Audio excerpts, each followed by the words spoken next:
سلطان ایوبی نے اپنے ساتھ 4 محافظ لیے۔ باقی محافظ دستے سے کہا کہ وہ ان کے خالی خیمے پر پہرا دیتے رہیں اور کسی کو پتہ نہ چلنے دیں کہ وہ یہاں نہیں ہیں۔ انہوں نے اپنے ساتھ جانے والے عملے سے کہا کہ وہ خاموشی سے فلاں جگہ پہنچ جائیں، وہ ان سے آن ملیں گے۔ انہوں نے اپنا قائم مقام مقرر کیا اور باہر نکل گئے۔ صحرا تاریک تھا، 14 گھوڑے سر پر دوڑے جا رہے تھے۔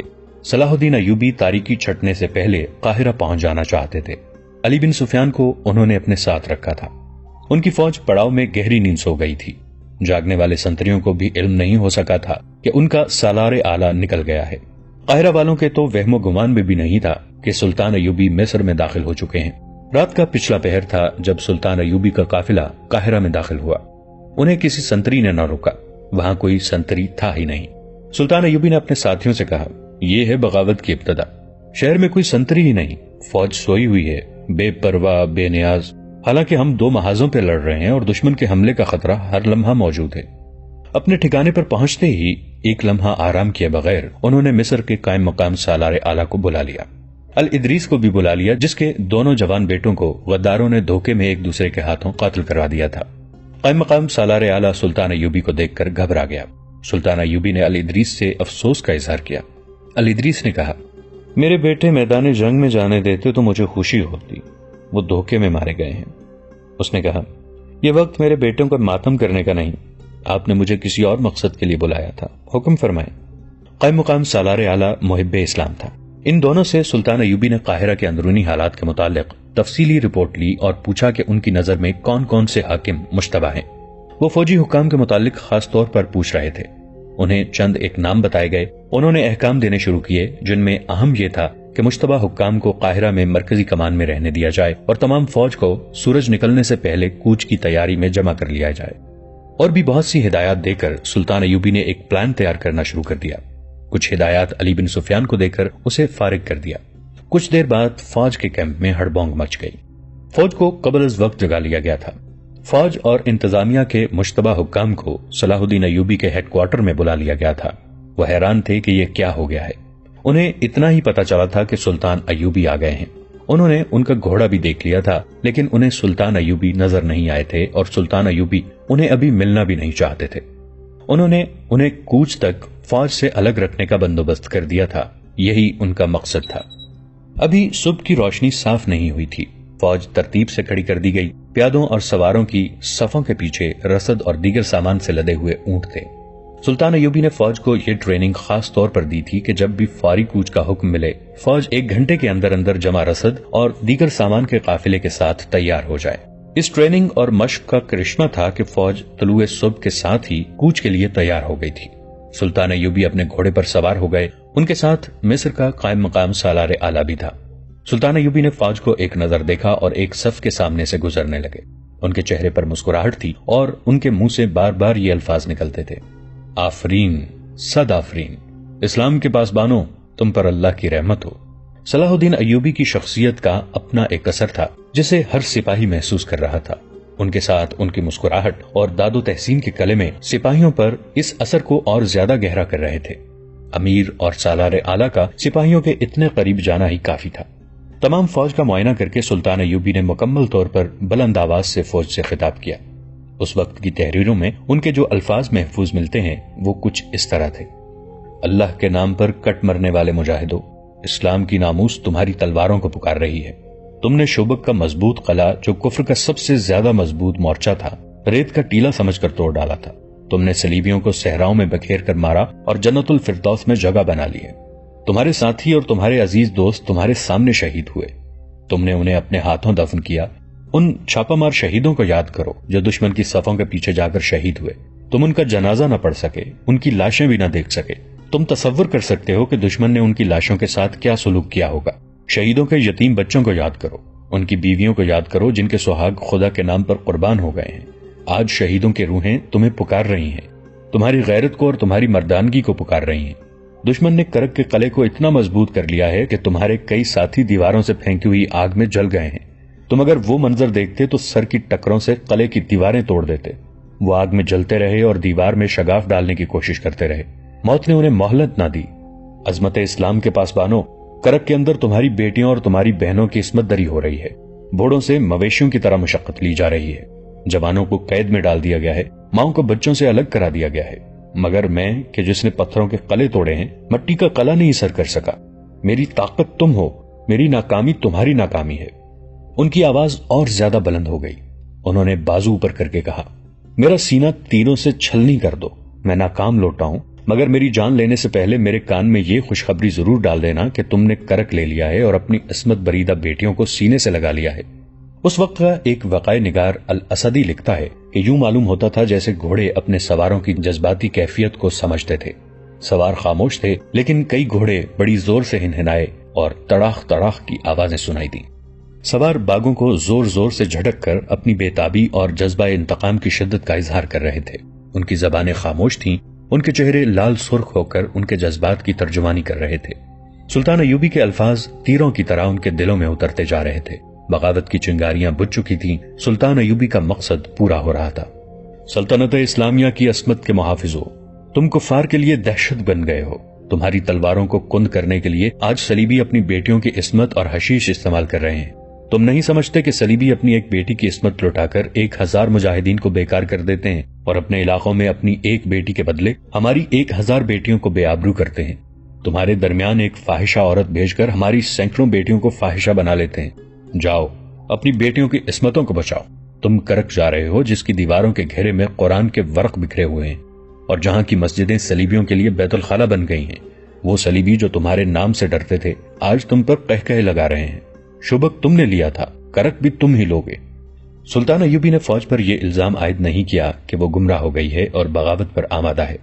انہوں نے کسی کے خلاف شک و شبے کا اشارہ بھی نہیں کیا۔ اس کی بجائے فوج کے جذبے اور غیرت کو ایسا للکارا کہ فوج جو حیران تھی کہ اسے اتنے سویرے کیوں جگایا گیا ہے، اب اس پر حیران تھی کہ اسے کرک کی طرف کوچ کا حکم کیوں نہیں دیا جاتا۔ تمام تر فوج مشتعل ہو گئی تھی۔ سلطان ایوبی نے اعلیٰ اور ادنا کمانڈروں کو بلایا اور انہیں کوچ سے متعلق ہدایات دیں۔ کوچ کے لیے کوئی اور راستہ بتایا۔ یہ راستہ اس راستے سے بہت دور تھا جس پر محاذ کی فوج آ رہی تھی۔ کوچ کرنے والی فوج کے ساتھ سلطان ایوبی نے اپنے وہ کمانڈر بھیج دیے جنہیں وہ اپنے ساتھ لائے تھے۔ ان کو انہوں نے خفیہ طور پر ہدایات دی تھیں۔ فوج کو جب کوچ کا حکم ملا تو سپاہیوں کے نعرے قاہرہ کے در و دیوار کو ہلانے لگے۔ سلطان ایوبی کا چہرہ جذبات کی شدت سے دمک رہا تھا۔ جب فوج ان کی نظروں سے اوجھل ہو گئی تو انہوں نے ایک قاصد کو پیغام دے کر اس پڑاؤ کی طرف روانہ کر دیا جہاں محاذ سے آنے والی فوج رکی ہوئی تھی۔ قاصد کو بہت تیز جانے کو کہا گیا۔ پیغام یہ تھا کہ پیغام ملتے ہی فوج کو قاہرہ کے لیے کوچ کرا دیا جائے۔ فاصلہ 8-10 میل تھا۔ قاصد جلدی پہنچ گیا۔ اسی وقت کوچ کا حکم مل گیا۔ غروب آفتاب کے بعد فوج کے ہراول دستے قاہرہ میں داخل ہو گئے۔ ان کے پیچھے باقی فوج بھی آ گئی۔ اسے رہائش کے لیے وہی جگہ دی گئی جہاں گزشتہ رات کوچ کر جانے والی فوج قیام پذیر تھی۔ سپاہیوں کو کمانڈروں نے بتانا شروع کر دیا کہ پہلی فوج کو محاذ پر بھیج دیا گیا ہے۔ آنے والی فوج بھڑکی ہوئی تھی۔ علی بن سفیان نے انہیں ٹھنڈا کرنے کا انتظام کر رکھا تھا۔ سلطان ایوبی نے دانش مندی سے فوجی بغاوت کا خطرہ بھی ختم کر دیا اور خانہ جنگی کا امکان بھی نہ رہنے دیا۔ انہوں نے اعلیٰ کمانڈروں کو بلا لیا اور اس فوجی حاکم کو بھی بلا لیا جو سرحدی دستوں کا ذمہ دار تھا۔ اس نے یہ معلوم کر کے کہ سرحد پر کتنے دستے ہیں اور کہاں کہاں ہیں، اتنی ہی نفری کے دستے تیار کر کے الصبح مطلوبہ جنگوں کو بھیجنے کا حکم دیا۔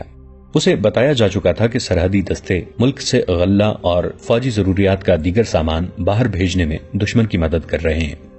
سلطان ایوبی نے ان دستوں کے کمانڈروں کو خصوصی احکامات دیے اور سرحد سے واپس آنے والے پرانے دوستوں سے متعلق انہوں نے حکم دیا کہ انہیں قاہرہ میں لانے کی بجائے باہر سے ہی محاذ پر بھیج دیا جائے۔ سعدیہ دونوں وقت مسجد میں امام کو کھانا دینے جاتی تھی۔ محمود شاگرد کی حیثیت سے مذہب کی تعلیم حاصل کر رہا تھا۔ وہ اس چراگاہ میں بھی چلا جایا کرتا تھا جہاں سعدیہ بکریاں چرایا کرتی تھی۔ وہاں ٹیلے بھی تھے۔ جگہ سرسبز تھی کیونکہ وہاں پانی تھا۔ جگہ گاؤں سے ذرا دور تھی۔ سعدیہ اب محمود کو اپنا محافظ سمجھنے لگی تھی اور اسے یقین ہو گیا تھا کہ محمود اسے کافروں کے قبضے میں جانے سے بچا لے گا، مگر محمود اس کی یہ بات نہیں مانتا تھا کہ اسے فوراً گاؤں سے لے جائے۔ سعدیہ نے اسے بھی یہی کہا تھا کہ وہ اسے اپنے گاؤں چھوڑائے اور یہاں آ کر تعلیم مکمل کر لے۔ محمود اسے بتا نہیں سکتا تھا کہ اس کا گاؤں مصر کے دوسرے سرے پر ہے جہاں وہ اتنی جلدی نہیں جا سکتا۔ اس نے اپنے جاسوسی کے فن کے مطابق یہ یقین کر لیا تھا کہ سعدیہ دشمن کی اعلی کار نہیں۔ اگر محمود کے راستے میں فرض حائل نہ ہوتا تو وہ کبھی کا سعدیہ کو وہاں سے لے جا چکا ہوتا۔ فرض کے علاوہ امام مسجد اس کے محکمے کا افسر تھا جس کی موجودگی میں وہ اپنے فرض میں کوتاہی نہیں کر سکتا تھا۔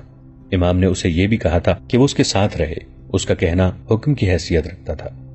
ایک روز اچانک گاؤں میں رونق آ گئی، کچھ اجنبی صورتیں نظر آنے لگیں، ہر کسی کی زبان پر ایک ہی کلمہ تھا، وہ آ رہا ہے، وہ آسمان سے آیا ہے، مرے ہوئوں کو زندہ کرنے والا آ رہا ہے۔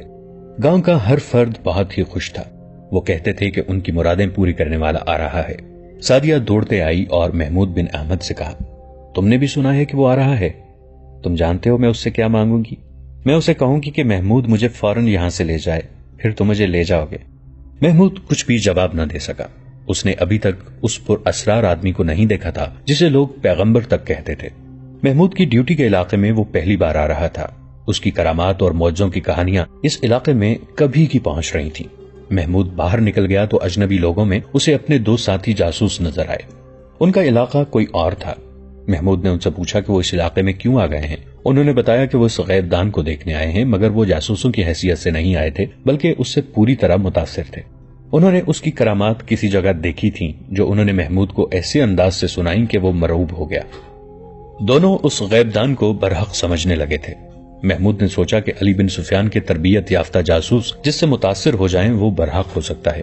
محمود اس سرسبز جگہ کی طرف چلا گیا جہاں سعدیہ بکریاں اور اونٹنیاں چرانے کے بہانے اسے ملا کرتی تھی، مگر وہاں کچھ اور ہی گہما گہمی تھی۔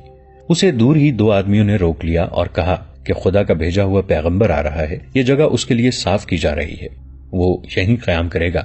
اس نے دور سے دیکھا کہ ایک ٹیلے میں غار سا بنایا جا رہا تھا اور جگہ ہموار کی جا رہی تھی۔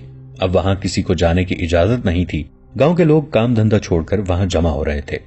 اجنبی آدمی جو اس جگہ صفائی وغیرہ کا کام کرتے تھے باری باری آ کر لوگوں کو اس کے معجزے سناتے تھے۔ لوگ مسرور اور مسحور ہوئے جا رہے تھے۔ رات کو بھی لوگ وہاں کھڑے رہے، ان کی عقیدت مندی کا یہ عالم تھا کہ مسجد میں کوئی بھی نہ گیا۔ دوسرے دن کی ابھی صبح طلوع ہوئی تھی کہ لوگ پھر وہیں پہنچ گئے، انہیں دور ہی روک لیا گیا تھا۔ رات کے دوران اجنبی شہروں میں اضافہ ہو گیا تھا، یہ لوگ وہاں گڑھے بھی کھود رہے تھے، ان کے ساتھ چند اونٹ تھے جن پر بہت سارا سامان لدا ہوا تھا۔ یہ سامان کھولا جانے لگا تو انہیں بہت سے خیمے نظر آئے جو کھول کر نصب کیے جا رہے تھے۔ شام گہری ہونے لگی، راتیں تاریک ہوا کرتی تھیں، چاند رات کے پچھلے پہر ابھرتا تھا۔ اس غیب دان کے متعلق بتایا جاتا تھا کہ صرف تاریک راتوں میں لوگوں کو اپنا آپ دکھاتا ہے۔ شام کے بعد بھی گاؤں کے لوگ وہاں موجود رہے۔ ایک طرف گاؤں کی عورتیں بھی کھڑی تھیں جن میں سعدیہ بھی تھی۔ جو جگہ آنے والوں کے لیے صاف کی جا رہی تھی وہاں مشعلیں چل رہی تھیں۔ دو آدمی ان چند لڑکیوں کے پیچھے سے آئے جن میں سعدیہ تھی۔ لڑکیاں انہیں دیکھ نہ سکیں، سامنے سے 3-4 آدمی آئے، یہ اجنبی لوگوں میں سے تھے۔ لڑکیوں کے قریب آ کر انہوں نے لڑکیوں سے کہا، تم یہاں سے جاتی کیوں نہیں؟ اور وہ لڑکیوں کو ڈرانے کے لیے ان کی طرف دوڑے۔ لڑکیاں بھاگ اٹھیں اور بکھر گئیں۔ کسی نے پیچھے سے سعدیہ کے اوپر کمبل پھینکا، 2 مضبوط بازوؤں نے اسے کمر سے دبوچ لیا۔ ایک ہاتھ سے کسی نے اس کا منہ بند کر دیا، اسے کندھے پر اٹھا کر کوئی دوڑ پڑا۔ ایک تو تاریکی تھی اور دوسری لڑکیاں بھاگ رہی تھیں، اس لیے کوئی بھی نہ دیکھ سکا کہ سعدیہ کو کوئی اٹھا لے گیا ہے۔ دوسری صبح جیسے طوفان آ گیا ہو، گاؤں کے لوگ چراگاہ کی طرف دوڑ پڑے۔ ایک ہجوم چلا آ رہا تھا، اس کے آگے آگے 16-17 اونٹ تھے، ہر اونٹ پر نہایت خوبصورت پالکی تھی، ہر پالکی کے پردے گرے ہوئے تھے، وہ ان میں کہیں کسی پالکی میں تھا۔ آگے آگے دف اور شہنائیاں بج رہی تھیں، بعض لوگ وجد آفرین گونج میں کچھ گنگناتے آ رہے تھے۔ اونٹوں کی گردنوں سے لٹکتی ہوئی بڑی بڑی گھنٹیوں کا ترنم اسی موسیقی کا حصہ معلوم ہوتا تھا۔ ہجوم میں کوئی شور شرابہ نہیں تھا، ہر کسی پر تقدس کا رعب طاری تھا۔ یہ مریدوں اور عقیدت مندوں کا جلوس تھا جو معلوم نہیں کہاں کہاں سے اس کے ساتھ چلے آ رہے تھے۔ ایسی فضا پیدا ہو گئی تھی جیسے پالکیوں والے اونٹ آسمان سے اتر رہے ہوں۔ یہ قافلہ سرسبز جگہ چلا گیا، وہاں ٹیلے زیادہ تھے، ایک جگہ بہت سے خیمے نصب کر دیے گئے تھے، ان میں ایک خیمہ خاصا بڑا تھا۔ تمام لوگوں کو دور ہٹا دیا گیا، پھر کوئی نہ دیکھ سکا کہ پالکیوں میں سے کون نکلا اور کہاں غائب ہو گیا۔ عقیدت مندوں کا ہجوم دور ہٹ کر بیٹھ گیا۔ سعدیہ کے گاؤں کے لوگ ان سے اس مقدس انسان کی باتیں سننے لگے۔ انسانی فطرت کی یہ خاصیت ہے کہ انسان جس قدر گنوار اور پسماندہ ہوتا ہے وہ اتنا ہی سنسنی پسند ہوتا ہے، وہ باتوں میں سنسنی پیدا کرنے کی کوشش کرتا ہے۔ یہی کیفیت وہاں پیدا ہو گئی تھی۔ امام بھی اس ہجوم کو دیکھ رہا تھا اور محمود بھی۔ وہ ابھی کوئی رائے قائم نہیں کر سکتے تھے۔ انہیں قاہرہ سے یہ ہدایت ملی تھی کہ سرحدی علاقے میں کوئی نیا عقیدہ پھیلایا جا رہا ہے، اس کے متعلق تفصیلات معلوم کر کے بتاؤ کہ یہ کیا ہے اور اس کی پشت پناہی میں کون لوگ ہیں۔ قاہرہ کو ابھی کوئی تفصیلی اطلاع نہیں ملی تھی۔ اس کی سب سے بڑی وجہ یہ تھی کہ جن علاقوں میں یہ پر اسرار آدمی جاتا تھا وہاں کے جاسوس بھی ان کے معجزوں سے مرعوب ہو گئے تھے۔ وہ اس کے خلاف کوئی بات منہ سے نکالنے سے ڈرتے تھے۔ سرحدی دستوں نے بھی ایسا ہی اثر قبول کیا تھا۔ اب اس امام کی باری تھی۔ اسے دیکھنا تھا کہ یہ سب کوئی ڈھونگ ہے، شعبدہ بازی ہے یا کیا ہے۔ اس نے یہ دیکھ لیا تھا کہ لوگ اس کی طرف باتیں سن سن کر اتنے متاثر اور مرعوب ہو گئے ہیں کہ انہوں نے مسجد میں جانا چھوڑ دیا تھا۔ وہ اس کی جھلک دیکھنے کے لیے اس جگہ کے گرد بیٹھے تھے جہاں وہ اونٹ سے اتر کر کسی خیمے میں غائب ہو گیا۔ امام اور محمود وہاں کھڑے تھے۔ سعدیہ کا باپ ان کے پاس آن رکا۔ اس نے پریشانی کے عالم میں یہ بتایا کہ سعدیہ رات سے غائب ہے۔ لڑکیوں نے اسے بتایا تھا کہ انہیں چند آدمیوں نے سامنے سے آ کر ڈرایا اور وہاں سے بھگا دیا تھا۔ ایک لڑکی نے بتایا کہ اس نے وہاں سے پیچھے 2 آدمی دیکھے تھے، اس سے آگے کسی کو علم نہ تھا۔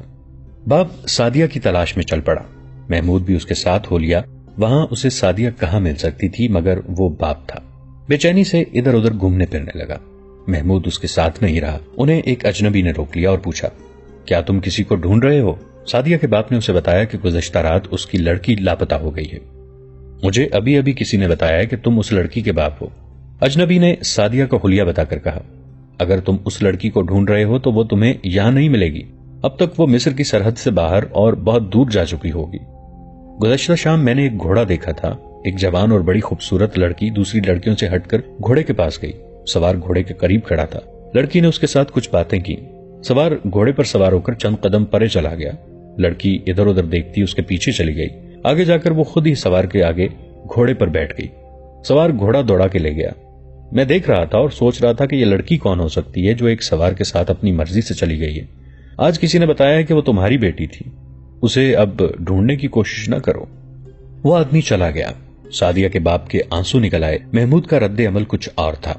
وہ جاسوس تھا۔ اس نے یہ سوچا کہ یہ آدمی سفید جھوٹ بول گیا ہے۔ اس کی اطلاع اور تمام تر بیان جھوٹ تھا۔ کوئی اسے کیسے بتا سکتا تھا کہ اس شخص کی بیٹی ایک سوار کے ساتھ بھاگ گئی ہے جب اسے دیکھنے والا یہ اکیلا شخص تھا؟ جاسوسوں کو یہ ٹریننگ خاص طور پر دی جاتی تھی کہ کسی کی بات پر فوراً اعتبار نہ کرو اور ہر کسی کو شک کی نگاہ سے دیکھو۔ محمود نے اس اجنبی کا پیچھا کیا۔ وہ ہجوم میں سے ہوتا ہوا ٹیلوں کے پیچھے چلا گیا اور خیموں میں کہیں غائب ہو گیا۔ محمود کو یقین ہو گیا کہ سعدیہ انہی خیموں میں ہے اور اس کے اغوا میں اس آدمی کا ہاتھ ہے۔ یہ سعدیہ کے خریداروں میں سے ہو سکتا ہے جنہوں نے سودا نہ ہونے پر سعدیہ کے باپ کو لڑکی کے اغوا کی دھمکی دی تھی۔ سعدیہ کے باپ نے اسے نہیں پہچانا تھا۔ یہ اجنبی سعدیہ کے باپ کو یہ جھوٹا بیان دے کر گمراہ کرنے آیا تھا تاکہ باپ اپنی بیٹی کو یہاں تلاش نہ کرے۔ محمود بن احمد کے دل میں سعدیہ کی اتنی شدید محبت تھی کہ اس نے سعدیہ کو وہاں سے نکالنے کا تہیہ کر لیا۔ اس نے امام کو جا کر یہ ساری بات سنائی۔ امام سراغ رسانی کے شعبے کا ذہین حاکم تھا۔ اس نے بھی یہی رائے دی کہ اس غریب باپ کو دھوکہ دیا جا رہا ہے کہ اس کی بیٹی کسی کے ساتھ بھاگ گئی ہے۔ محمود نے امام کے ان دونوں جاسوسوں سے جو گاؤں میں موجود رہتے تھے ذکر کیا اور کہا کہ وہ سعدیہ کو وہاں سے نکالے گا اور اسے ان کی مدد کی ضرورت ہے، مگر یہ کام آسان نہیں تھا۔ ٹیلوں کے اندر اب کوئی نہیں جا سکتا تھا۔ نور الدین زنگی نے کرک کے محاصرے میں اپنی فوج لگا دی تھی اور قلعہ توڑنے کے طریقے سوچ رہے تھے۔ انہوں نے پہلے روز ہی اپنے کمانڈروں سے کہہ دیا تھا کہ جو قلعہ صلاح الدین ایوبی سر نہیں کر سکا وہ تم بھی آسانی سے سر نہیں کر سکو گے۔